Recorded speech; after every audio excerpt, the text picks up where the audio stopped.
Mais nous comprenons pourquoi tout le monde ne peut pas dire que vous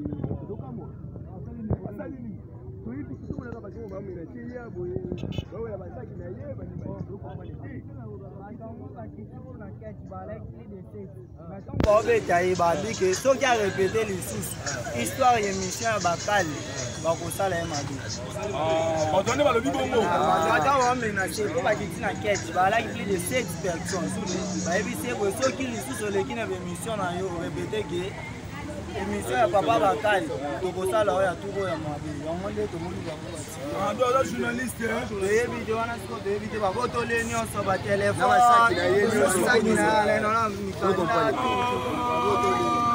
Donc, éviter ça problème.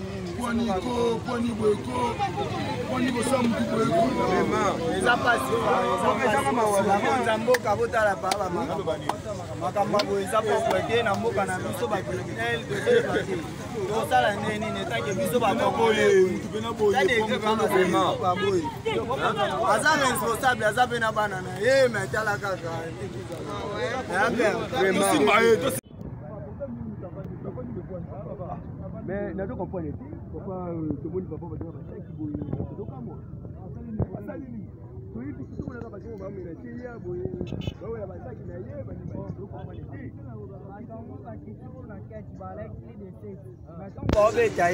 vous ceux qui a répété les sous, histoire et mission à Bakal, Bakosa la Madi. Plus de 7 personnes.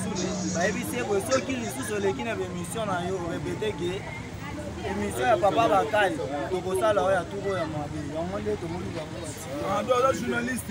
Les vidéos, on a ce qu'on évite. Votre lénion sur votre téléphone.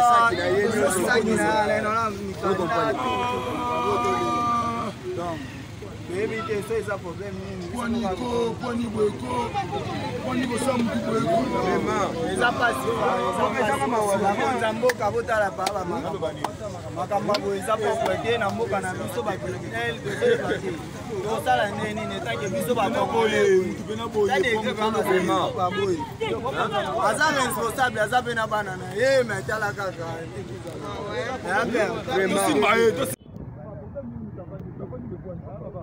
Mais nous comprenons pourquoi tout le monde ne peut pas dire que vous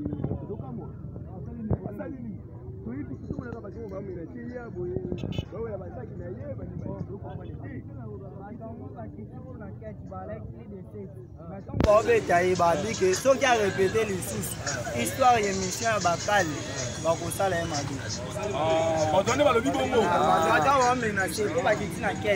Plus de 7 personnes.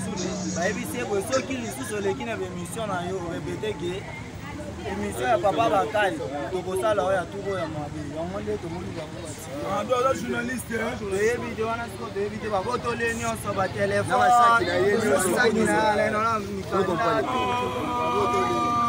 Donc, éviter ça problème.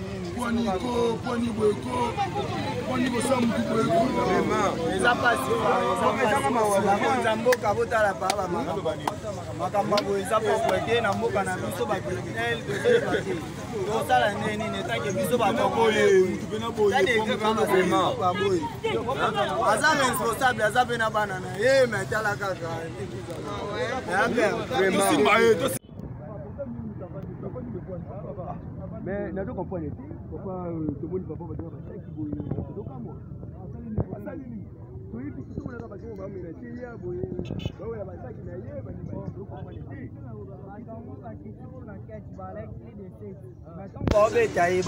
ceux qui a répété les sous, histoire et mission à Bakal, Bakosa la Madi. Plus de 7 personnes. Ceux qui les sous sur les qui n'avaient mission à répéter que émission à Papa Bakal, Tokosa la Oya Togo et Madi. On m'a dit que tout le monde est journaliste. Les vidéos, on a ce qu'on évite. Votre lénion sur votre téléphone.